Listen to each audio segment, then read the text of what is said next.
to do the two-camera technique in a second. I'll briefly mention these vendors. VH has lots of stuff on photo and video, and I've called them a lot on the telephone when I don't know what I want. I'll say, can I talk to you about consumer cameras?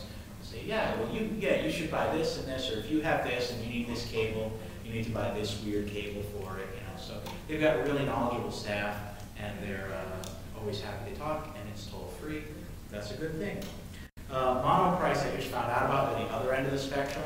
I don't want to call them shady, but with the prices they have, it's almost unbelievable. So, usually USB cables where they gouge you at stores $15. I bought several 1 foot, or these are like maybe 3 feet extension cables, and these were about 40 cents a piece. And I bought a couple 10-foot extension cables for my home because I have a stereo that connects via USB, and that was like $1.10. And I bought what probably would have been $50 or $60 worth of cables, and it was $11. And so that's a really great thing that I'm happy to tell people about. In fact, I ran into Chad Walls, the director of electrical appliances for the department, and he said, you know where you can get great cables? Monoprice. And I said, well, that's exactly what I have in my handout. I said, good. So I just wanted to share that. And Polyline, this is the corporation that makes the DVDs, or that sells. Taiyo Yuden and Sony were the original creators and engineers behind the CD format and commercial availability. So they're still in business making archival quality CDs and DVDs, and they still make a great product that works really well. And I hope you get some, especially as musicians. You must be recording yourselves, making music, and now you can see it.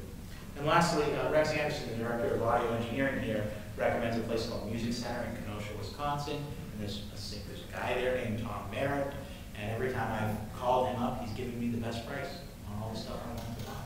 So when I wanted to get my headphones that are $250 on some websites, it was $109. Or when I wanted to buy 2 nice Audio-Technica 4041 mics as a pair, it was $320. Most places it's like $350 for a single mic. So I'm just giving you some tips on where I've been able to get some great equipment, right? One other thing that is not in my handout that should be, somehow, get your name on the camera or your email address, right? I've used a little label maker that my wife has that prints out labels, and I just put on my email address on the off chance that the person who finds it is a good person, is a good noodle, as SpongeBob would say. And we'll send you that email and say, hey, I found this, versus the bad noodle who found, I bought this somewhere, and didn't give it back to me.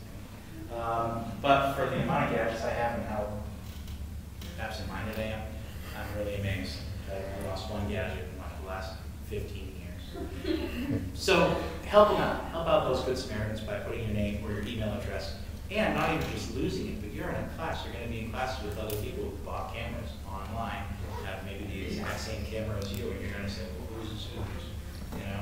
There's that extra dimension of that. Let's take a look for just a second at some of this video technique. There's Teresa, by the way, in the background. So this is something that I really have gotten excited about because I think there's a lot of power behind it. And I shot some footage last year as a test, but I don't have permission to show it, unfortunately. But what I did was I shot an ensemble rehearsal with one camera just on the ensemble, one just on the conductor.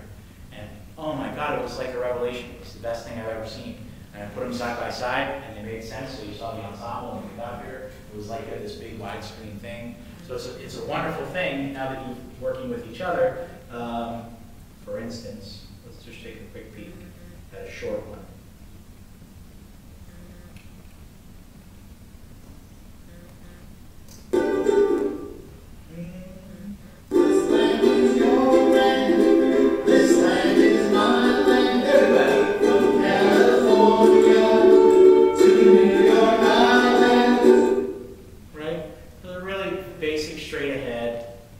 Two cameras and a different microphone.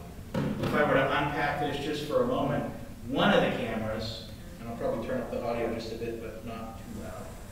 Ooh. Here's the original A roll. All right, we're here for Music 438. We're going to be teaching you a little bit about the chords, and Meanwhile, where the B camera was, things sounded like this. All right, we're here for music 438. Let's, we're going. You can hear roughly similar at that point. It's a small space. But at the same time, I also used my zoom. And while those were sounding like that, this was in front. All right, we're here for music 438. Let's, much thicker, richer sound, right? Yeah. Much more presence, much more resonance, so much nicer. And so, in fact, if I take this, the two-camera technique that I outlined involves, in QuickTime, has this thing called Show Movie Properties in the Pro version, which we have in our lab. And when I open it up, you can see that there's a soundtrack in AAC format. Fortunately, this doesn't, I don't know, can I make it a little bit larger? Oh yeah, this is compressed. I gotta come back to the original. Let's see, where are we? A and B, dependent file, this might work. There we go. So this is what's in that file. Video track 1, soundtrack 1, which goes with the video, video track 2, soundtrack 2, video track 3, which is really, there isn't any video there actually. And then soundtrack, that was with the Zoom, but because I made it a QuickTime movie and then added it in, it thinks there's a movie. And to make it, all I did was I'll take one, open it up, and if I take A and B and I open them up in QuickTime, there we are. There they are. I select all, Command A, copy, come to B, position it at the beginning, and then I click Edit, Add to Movie, and they're both there. And they're going to be slightly out of sync. What we don't yet have is them side by side. So if I bring this over here, I can see them both. And if I click on one of the video tracks, come down here and then offset it by 640, hit return, now there they are, right? Make it half size. Now they're side by side. So you can take any two movies and add them together. That makes, what's that? No, depends on your camera. But I got 640 by simply looking here and said, here's the size. Like it showed me 640 by 480 is what we've got, right? So I could, if I want to take out 640, make that 0 and come here and put what? Yeah. And we could have them top to bottom, right? So you get to choose exactly what you're interested in there. And you can stretch them out too, which is less interesting. And these are probably slightly out of sync at this point. Let's see.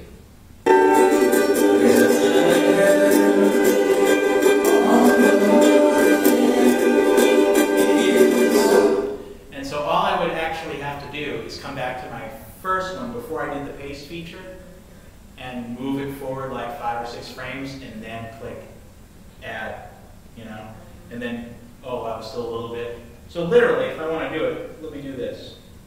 I'll do it for you. If I take A and B, I'll give you a sense of how it works here. There's B, so we'll add B to A. Select all and copy. And come over to A. And then it wasn't in place, so I'm just going to click forward. It's going 1 frame at a time. Now if I click at the playhead where it is, and I add scale, now it's going to add it in starting there. I've got to displace it. Or I don't have to displace it, right? I'm just listening. 4, 5, that's major. It works, right? So then I have the challenge of going, well then I have to, instead of putting B after A, I should select all of A and click on B and let it go a quarter second in and then do it. Does that make sense? Yeah. It's a little bit janky. I'm sure there's a better way to do it, but I don't know what it is. And that does work for me. Usually after 4 or 5 minutes, I've got them synced up just fine. And then you can add in your audio as well.